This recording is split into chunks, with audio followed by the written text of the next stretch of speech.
When Suleiman I, the last great Ottoman sultan, died in 1566, he was followed by a succession of weak sultans. The palace government broke up into a number of quarreling, often corrupt factions. Weakening power brought other problems. Corruption and theft had caused financial losses. Coinage was devalued, causing inflation.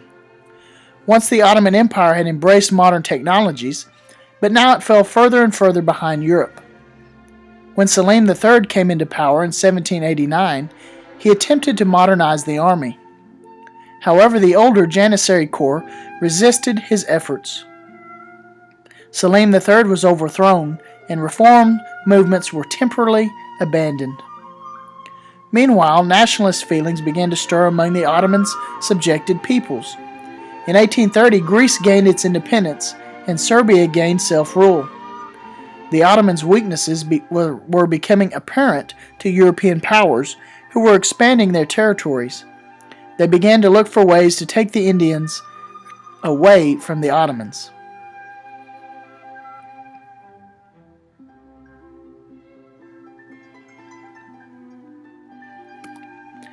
Geopolitics, which is an interest in or taking of land for its strategic location or products, played an important role in the fate of the Ottoman Empire.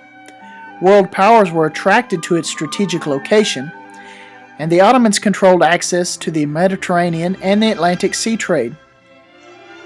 Merchants in landlocked countries that lay beyond the Black Sea had to go through the Ottoman lands to reach trade routes. Russia, for example, desperately wanted passage for its grain exports across the Black Sea and into the Mediterranean Sea. This desire strongly influenced Russia's relations with the Ottoman Empire. Russia attempted to win Ottoman favor, formed alliances with Ottoman enemies, and finally waged war against the Ottomans. Discovery of oil in Persia around 1900 and in the Arabian Peninsula after World War I focused even more attention on the area.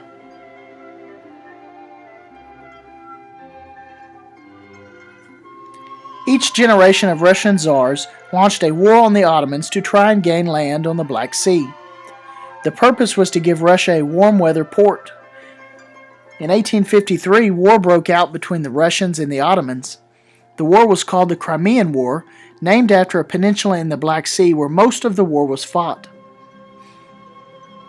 Britain and France wanted to prevent the Russians from gaining control of additional Ottoman lands, so they entered the war on the side of the Ottomans. They combined forces of the Ottoman Empire. Britain and France defeated the Russians. The Crimean War was the first war in which women, led by Florence Nightingale, established their position as army nurses. It was also the first war to be covered by newspaper correspondents. The Crimean War revealed the Ottoman Empire's military weakness. Despite the help of Britain and France, the Ottoman Empire continued to lose lands. The Russians came to the aid of the Slavic people in the Balkans, who rebelled against the Ottomans. The Ottomans lost control of Romania, Montenegro, Cyprus, Bosnia, Herzegovina, and an area that became Bulgaria. The Ottomans lost land in Africa too. By the beginning of World War I, the Ottoman Empire was reduced in size and in deep decline.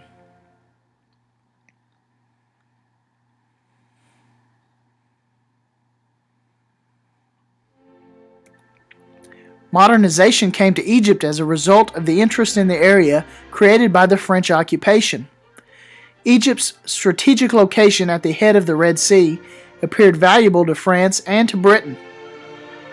After Napoleon failed to win Egypt, a new leader emerged. His name was Muhammad Ali. Muhammad Ali began a series of reforms in the military and in the economy. Without foreign assistance, he personally directed a shift of Egyptian culture to agriculture, to a plantation cash crop. This brought Egypt into the international marketplace, but at a cost to the peasants. They lost the use of lands they traditionally farmed and were forced to grow cash crops in place of food crops.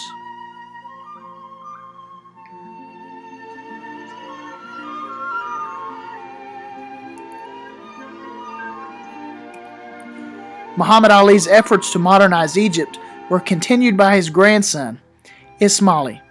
Ismaili supported the construction of the Suez Canal. The canal was a human-made waterway that cut through the Isthmus of Suez. It connected the Red Sea to the Mediterranean, and it was built mainly with French money from private interest groups, using Egyptian labor. The Suez Canal opened in 1869 with a huge international celebration. However, Ismaili's modernization efforts, such as irrigation projects and communication networks, were enormously expensive. Egypt soon found that it could not pay its European bankers even the interest on its $450 million debt. The British insisted on overseeing financial control of the canal, and in 1882 the British occupied Egypt.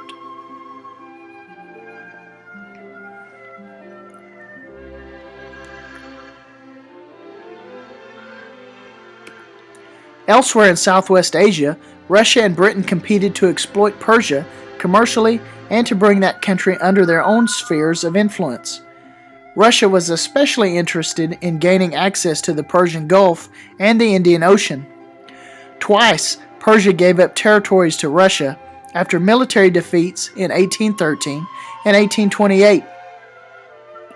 Britain was interested in using Afghanistan as a buffer between India and Russia.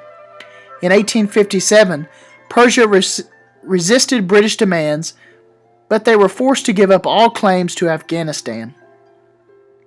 Britain's interest in Persia increased greatly after the discovery of oil there in 1908.